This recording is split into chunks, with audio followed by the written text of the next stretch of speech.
Let's start. Imagine the most powerful, intimidating financial regulator on planet Earth, an agency that has taken down Wall Street tycoons, destroyed massive billion-dollar frauds, and terrified the most powerful bankers in the world for nearly a century. The United States Securities and Exchange Commission, the SEC. For the last 5 years, the SEC has been locked in a brutal, no-holds-barred war. Their target? The cryptocurrency industry. The government wanted to completely crush decentralized finance. They didn't just write angry letters. They launched what the industry called Operation Chokepoint 2.0. The SEC, under Chairman Gary Gensler, launched massive existential lawsuits against the biggest crypto exchanges in the world, like Coinbase and Binance. They handed out billion-dollar fines. They handed out billion to threaten to classify almost every single crypto token as an illegal security, which would have effectively made it a crime to trade them in the United States. The message from the government was clear. We are going to regulate this entire ecosystem into oblivion. It looked like crypto was about to be completely wiped off the map. But then, something completely unexpected happened.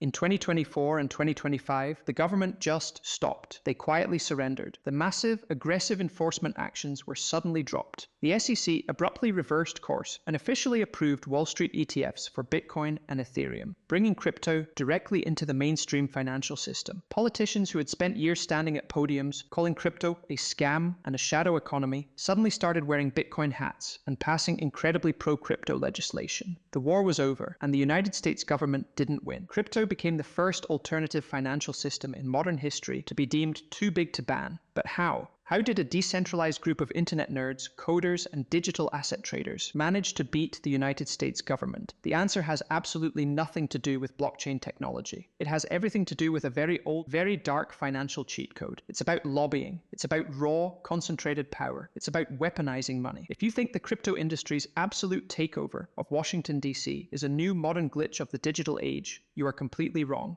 We have seen this exact playbook executed before. To understand how crypto bought its own survival, we have to rewind the clock nearly 200 years. We have to go back to the original chaotic Wild West of decentralized finance. Let's rewind to the 1830s. The United States was a young nation rapidly expanding westward. Millions of people were moving into the uncharted frontier, building new towns, starting new businesses, and trying to carve out a life. But there was a massive, crippling problem threatening to stop this expansion dead in its tracks. The entire economy ran on physical gold and silver coins, known as specie, and there simply wasn't enough of it to go around. People needed money to trade, to buy land, and to survive. And the federal government in Washington, D.C. wasn't providing it. Nature abhors a vacuum, and so does capitalism. Since the federal government wouldn't provide money, everyday people decided to just print their own. This was the birth of the Wildcat Banking era. During this time, the rules of traditional finance were completely shattered. If you wanted to start a bank today, you need billions of dollars, federal approval, and an army of lawyers. But in the 1830s, you didn't need permission from Washington. You didn't need to meet strict federal regulations. All you needed was a printing press and a little bit of audacity. State laws were incredibly loose. In frontier states like Michigan and Indiana, literally anyone could open a bank and start printing their own colorful paper money. Let's look at exactly how this scam worked.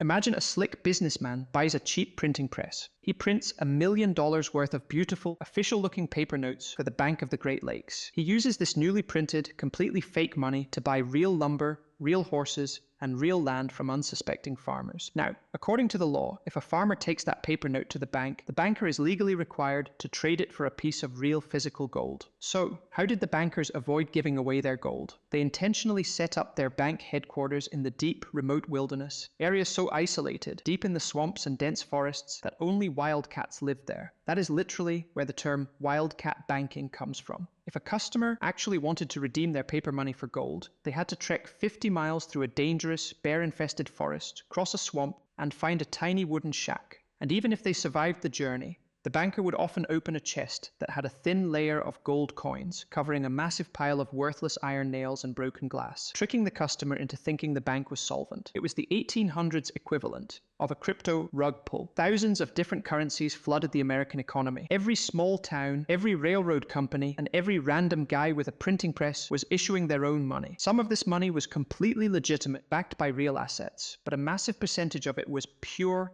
unadulterated fraud. It was worthless paper, backed by absolutely nothing. The frontier economy turned into a chaotic, terrifying casino. You could sell your horse for $50 in notes on a Monday, and by Wednesday, those notes were completely worthless because the bank simply ceased to exist. So, where was the government? Why didn't the politicians step in and shut down these fraudulent, decentralized money printers? Why were people allowed to legally scam the public? This is where the story takes a dark, highly familiar turn. The government didn't stop the Wildcat bankers because the Wildcat bankers had discovered the ultimate cheat code to American capitalism. Printing your own money out of thin air makes you incredibly, unimaginably wealthy. And what do you do when you have infinite, unregulated wealth? You buy the referees. The Wildcat bankers didn't fight the government in court. They bought the government. They took the massive profits they were generating from their unregulated paper money and funneled it directly into the pockets of state legislators. They funded political campaigns. They paid off judges. They offered powerful politicians lucrative seats on their board of directors. Before modern free banking laws were established, bank charters had to be individually approved by state legislatures. This created a massive bottleneck of corruption. Politicians realized that they held the keys to the printing press, and the bankers were more than happy to pay the toll. It was a masterclass in lobbying. Whenever an honest politician tried to stand up and pass a law to regulate the banks, or demand that they hold actual gold in their vaults, the banking lobby would instantly crush them. They would take their infinite paper money, fund the honest politician's opponent in the next election, and run massive smear campaigns. They made it absolute political suicide to stand in the way of the printing press. The scammers had successfully built an alternative financial system, generated massive wealth from it, and then weaponized that wealth to buy legal immunity. The government didn't regulate them because the government actively worked for them. The Wildcat banking era continued for decades, devastating everyday citizens with inflation and bank collapses, while continually enriching the bankers and the politicians. It only ended when a crisis too big to bribe came along, the American Civil War. In the 1860s, the federal government was forced to step in, take absolute control, and establish a single, unified national currency to fund the Union Army. They taxed the Wildcat banknotes out of existence. If it hadn't been for a literal war for the survival of the country, the Wildcat bankers might have maintained their grip on power forever. Which brings us right back to the modern glitch of today, the crypto surrender. When you look at the cryptocurrency industry over the last few years, you are watching the exact same Wildcat banking playbook being executed with terrifying, modern precision. In the beginning, crypto was a decentralized rebellion. It was a noble idea designed to bypass the corrupt traditional banking system. But as the industry grew, they started creating their own digital money out of thin air. Thousands of different tokens, meme coins, and digital assets flooded the internet. Just like the 1830s, some of these were legitimate, innovative technologies trying to build a better future, but a massive percentage of them were pure, unadulterated fraud. Worthless digital paper, backed by absolutely nothing except hype and a Discord channel. And just like the 1830s, people lost their life savings. Billions of dollars vanished into thin air in massive crypto collapses, algorithm failures, and spectacular exchange bankruptcies like FTX. The SEC, acting exactly like a frustrated government trying to regain control, finally stepped in to shut down the casino.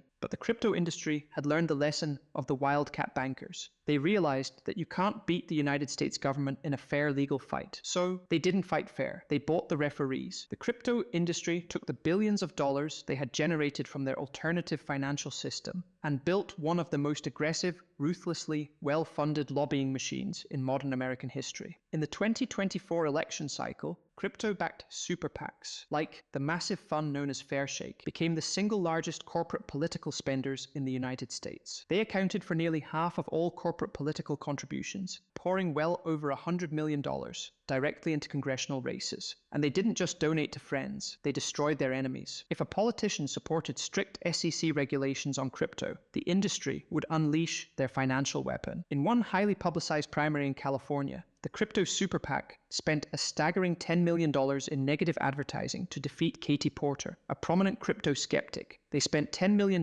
not to elect a friend, but to publicly execute an enemy. The message to the rest of Congress was terrifyingly clear. If you cross us, we have infinite money, and we will end your political career. Virtually overnight, the political landscape violently shifted. The fear of the crypto war chest was so intense that politicians who had previously called Bitcoin a Ponzi scheme suddenly became its loudest, most passionate champions. The political pressure on the SEC became absolutely immense. The regulators were backed into a corner by their own bosses, the politicians who were now entirely dependent on, or terrified of, crypto lobbying money. And so, the SEC surrendered. They approved the ETFs. They dropped the major investigations. They allowed the alternative financial system to officially integrate into Wall Street. The traditional banks, seeing the massive profits, absorbed the crypto industry instead of fighting it. Crypto didn't win because their blockchain technology was objectively superior. They didn't win because decentralization is a flawless ideology. They won because they executed the oldest financial cheat code in the history of capitalism. They printed their own wealth, and they used it to buy the rulebook. When an alternative financial system gets big enough, it doesn't get shut down. It gets absorbed. It buys a seat at the table. The wildcats aren't hiding in the deep woods anymore. They are sitting comfortably in the boardroom. The people who understand these historical cycles are the ones who survive them. They understand that the rules of money are never permanent. They are written by whoever has the deepest pockets.